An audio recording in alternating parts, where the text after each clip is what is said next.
les marchés financiers avec IG Markets, CFD Trading.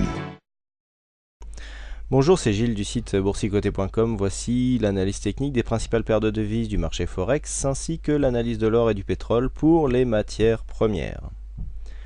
Nous sommes aujourd'hui le mardi 20 mars 2012 et sur l'euro-dollar, nous constatons une petite consolidation ici et puis un accès de volatilité. Donc on a oscillé aujourd'hui entre 1,3175 et 1,3250. Donc on reste ici sur des zones, on consolide ici le support des 1,3183 puisque ce support qui était une ancienne résistance ici qui avait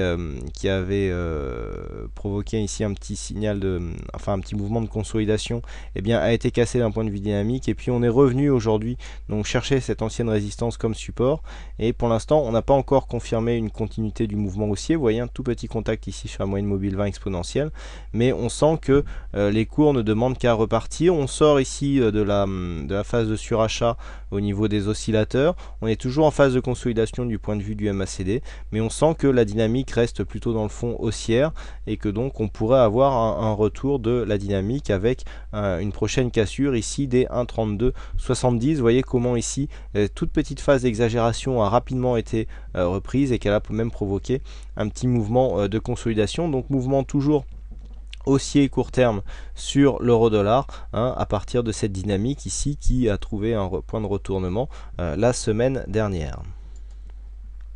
On passe tout de suite au câble, donc livre sterling contre dollar américain. Hier j'ai attiré votre attention sur la situation technique largement surachetée du point de vue des oscillateurs. Vous voyez qu'on était très haut au niveau du MACD. Les oscillateurs ici qui étaient tous en surachat. Et bien voilà, on a consolidé aujourd'hui. On est revenu ici chercher le support des 1,5830 avant de se stabiliser. Donc là pour l'instant on est toujours en phase de consolidation, on a baissé un petit peu et puis là on prend une route un petit peu horizontale. La dynamique reste haussière d'un point de vue très court terme puisque nous avons ici, nous longeons ici la bande de Bollinger supérieure, nous sommes au-dessus de cette moyenne mobile, même si les indicateurs nous montrent encore une phase de consolidation. On sent bien que là après avoir consolidé ce support des 1,5830, on pourrait repartir donc à l'assaut des 1,59 pour aller marquer des nouveaux plus hauts.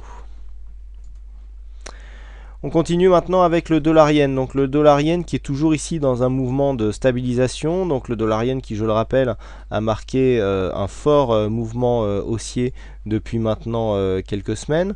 On a gagné énormément de points sur cette paire de devises. On est parti de 76. Alors là vous voyez qu'on est revenu ici chercher la bolle inférieure et puis que là on commence à osciller. Alors quand on commence comme ça à osciller entre les deux Bollinger, bon, ça montre que l'on rentre en fait dans une phase de range horizontale.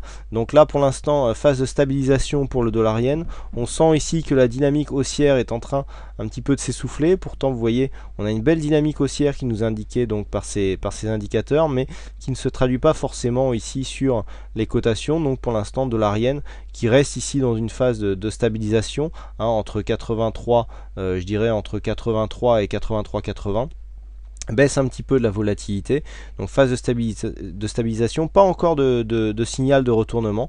Pourtant on aurait pu attendre ici, vu l'amplitude de la hausse, un mouvement qui aurait pu nous donner un signal de consolidation, mais pas pour l'instant. On est ici dans une petite phase de consolidation. On hésite entre le drapeau et le triangle, mais il semblerait que ce soit un drapeau qui soit en train de se dessiner, mais bon, il est encore un peu tôt pour le dire. Mais pour l'instant, pas de phase de retournement donc sur cette paire de devises. On passe maintenant aux matières premières avec l'or. Donc l'or qui continue à osciller ici dans sa zone entre 1640 et 1670 $ l'once. Donc aujourd'hui on a on a eu très peu de volatilité. Vous voyez comment les bandes de Bollinger ici sont resserrées, qui nous montrent en fait le manque de volatilité actuelle sur cette commodities. Bon, on a très peu de mouvements, donc pas grand chose à dire. On est toujours ici dans un mouvement, je dirais, baissier du point de vue d'un point de vue moyen terme. Voilà, je vous ai remis la petite résistance ici baissière que je vous avais tracée hier, qui avait disparu des graphes, je ne sais Pourquoi? On est toujours ici sous le coup de cette résistance baissière qui nous montre bien ici que les cours sont en train d'être portés par une dynamique baissière. Si on essaye de tracer ici une droite qui relie un petit peu tous les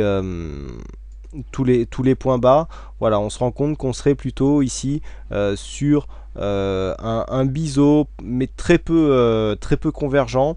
Donc on est entre le trend et le biseau. Vous voyez que si on écarte un petit peu, c'est pas très flagrant, surtout que la phase de hausse ici, on a vu une grosse phase de stabilité avant. Donc pourquoi pas? Alors on peut ici anticiper un biseau avec une zone donc qui converge très peu. Une cassure ici de cette résistance pourrait nous relancer donc une dynamique haussière. De toute façon, on sortirait ici de cette dynamique baissière, mais pour l'instant, rien n'est moins sûr. On attend de confirmer un petit peu ces deux droites, même si nous avons 3 points significatifs ici pour ce support et 3 zones de points significatives ici pour cette résistance. Donc attention, ici une cassure pourrait nous donner une dynamique qui pourrait nous faire repartir ici sur un mouvement haussier. Et enfin, on termine avec le WTI, donc avec un changement d'échéance. Donc vous pouvez trouver certaines différences avec le graphique d'hier. Donc hier, je vous ai constaté ici une sortie de cette phase en drapeau ici, avec donc on anticipait un retour de la dynamique. Et bien pas du tout, les cours sont retombés. On est revenu ici à l'intérieur. On marque même ici une phase d'exagération sur le WTI. Donc attention ici, une baisse qui vient un peu à contre-tendance. On était reparti plutôt sur une dynamique plutôt haussière. Vous voyez ici ce support que l'on pouvait tracer sur le WTI du point de vue de la dynamique court terme. On était parti sur un bon mouvement qui nous avait fait casser ici cette résistance baissière, et puis hop, on est retombé, et puis on est revenu ici à l'intérieur. Donc bon, pour l'instant, la sortie donc serait en phase d'être invalidée. Peut-être qu'on sortira ici de cette phase de consolidation légèrement baissière sur un mouvement qui serait en fait relativement neutre. Donc peut-être une phase de stabilisation sur les cours du pétrole à attendre entre 106 et 108 $ le baril. Voilà ce que l'on peut dire donc sur cette analyse technique Forex et matières premières. Il ne me reste plus qu'à vous souhaiter à toutes et à tous une bonne soirée, bonne chance dans votre aide, et je vous donne rendez-vous dès demain pour de prochaines analyses techniques en vidéo. Bonsoir à tous. Les marchés financiers avec IG Markets, CFD Trading.